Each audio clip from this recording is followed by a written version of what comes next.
Lynch, there are 10 minutes remaining. Deputy O'Sullivan. Thank you, Cathaoirleach. I too would like to commend my colleague Deputy Brendan Howlin for bringing this bill forward again today and last night.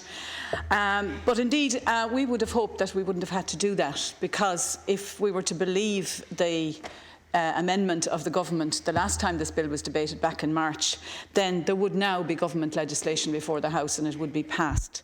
And I find that deeply disappointing, because what we have today in the government amendment, despite various government representatives praising it and saying, that they were proud to stand by it, it says absolutely nothing. It notes a number of things, and then it says it supports the commitment in an agreed programme for government to legislate for civil partnership at the earliest possible date in the lifetime of the government, so as to establish a supportive legal framework for same-sex couples in committed relationships. Now, there is no timetable whatsoever in that amendment. There was a timetable in the 6-month period that the government suggested in relation to the last time we brought forward this legislation. We now have a worse situation. We have no time commitment, and while we have the words of Minister Lenihan that the heads of the bill will be brought forward in March of next year, there is really nothing substantive in that indicates to the kind of people who've been sending us emails and contacting us over the last week or so, but indeed whom we all know, as Deputy Ciarán Lynch just said, whom we all know personally. There is no comfort for those people that their relationships will be recognised in the near future.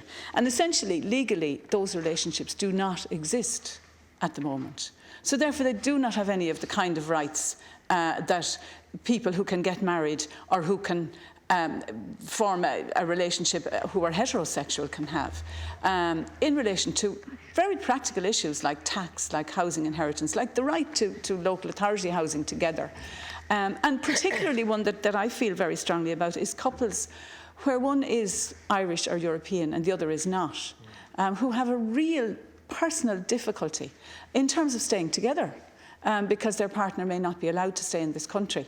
And if I could just quote briefly from one email that I got in that regard, which says, "I'm an Irish citizen with an American partner. We have lived here in Ireland for a few years, and it is now likely that my partner cannot stay. If this legislation passes, we can hopefully register here as partners." And further on, she says, "I ask you to vote for this so that my relationship and the thousands of other lesbian women and gay men like me can become legally recognised by the state. It is time for Ireland to stop dragging its heels on this issue and bring in legislation now." So that is the real human person behind the delay and the problems that this delay is causing.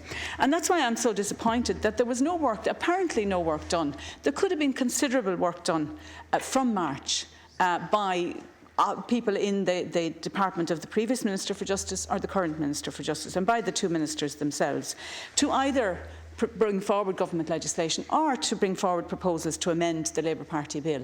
And I just want to avert to a situation that I had myself when I came in here back in 1998. I brought forward a private member's piece of legislation in relation to the statute of limitations in relation to children who'd suffered abuse as children. And the then Minister, who is now the Ceann Comhairle, John O'Donoghue, accepted the Labour Party bill, amended it, and substantially amended it, and we weren't happy with some of the amendments that he made, but he actually accepted the opposition bill, and he brought forward the legislation. Similarly, Deputy Shatter in Fine Gael brought forward law reform measures that were accepted by government and amended. That could have been done with the Labour Party bill, and we could now be able to regularise the lives of people who are in wait, who are in suspended situations where they have no rights.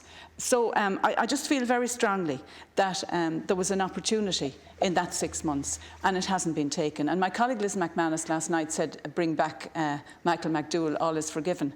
I have to say, bring back Máire Geoghegan Quinn, please, and people like her. Because back in 1993, Máire Geoghegan Quinn brought in the legislation in a Fianna Fáil Labour government at the time to decriminalise homosexuality. And it took an awful lot more courage then than it would take now to do what we're asking.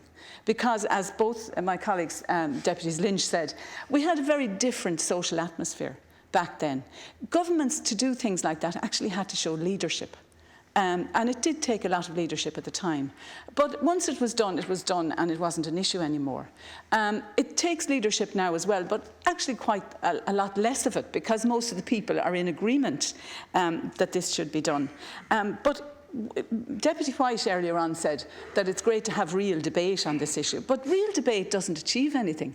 What achieves something for people's lives is legislation. And so we've had enough debate.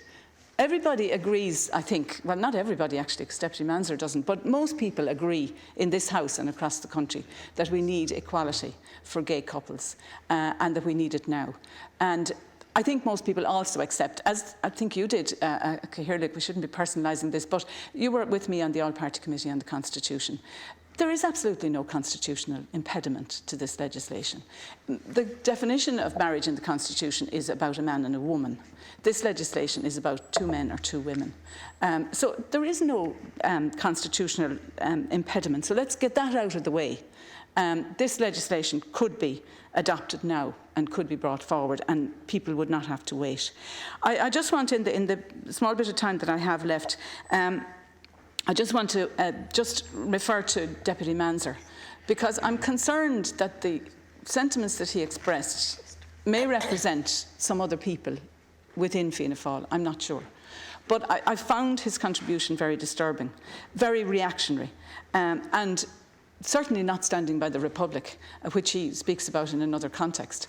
I would hope that there isn't that kind of feeling holding back the government in terms of presenting legislation in this area, because I think it is very much a minority view in this country, but I am very concerned that somebody of his knowledge and his breadth of experience should express such sentiments here in this House, which are clearly anti-equality sentiments, and I can't interpret them any other way, as that Deputy Manzer does not believe in equality in this area, and I find that very disturbing. And just...